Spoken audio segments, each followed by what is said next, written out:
Assalamualaikum dan salam sejahtera. Hari ini saya akan terangkan secara mendalam bagaimana litar pemula Star Delta berkendali. Sebelum kita pergi ke bahagian litar kawalan dan litar utama, kita perlu mengetahui terlebih dahulu mengapa pemula Star Delta ini ada. Berikut ialah dua jenis kipas. Satu kipas berdiri yang kecil dan satu lagi kipas besar di masjid atau di pusat-pusat membeli belah. Yang manakah memerlukan arus permulaan yang tinggi untuk berpusing dari keadaan pegun?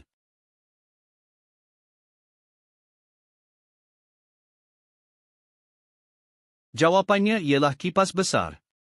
Kipas bersaiz besar berat dan perlu menggunakan arus permulaan yang tinggi untuk memusingkannya.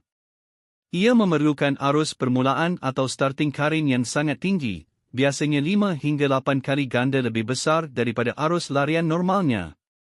Arus permulaan yang sangat tinggi adalah bahaya dan dapat menyebabkan beberapa masalah.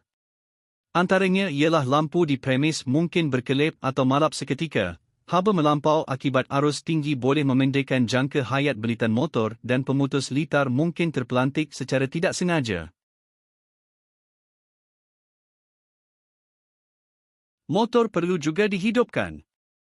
Jadi bagaimanakah cara yang terbaik untuk menghidupkan motor bersaiz besar, 10 horsepower ke atas, tanpa sebarang masalah?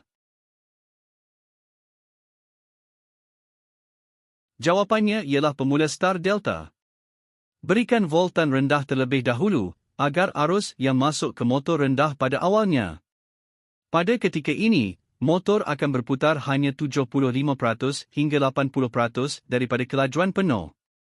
Ketika inilah motor berkendali dalam fasa start. Sesentuh utama dan start akan beroperasi pada ketika ini. Setelah pemasa atau timer tamat mengira masa, fasa delta pula akan mengambil alih.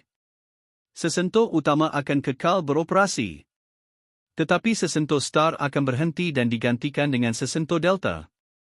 Ketika ini, voltan penuh akan masuk dan arus yang masuk ke motor juga tidaklah melonjak tinggi secara mengejut kerana motor telah berada dalam keadaan berputar.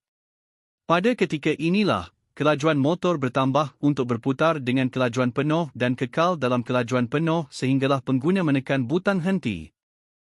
Selepas ini, saya akan menerangkan secara terperinci di atas gambar rajah litar utama dan litar kawalan Star Delta agar anda nampak bagaimana ia beroperasi ketika di dalam litar. Jangan lupa kongsi pada rakan-rakan lain. Semoga perkongsian ini memberi manfaat pada kita semua. Insya Allah.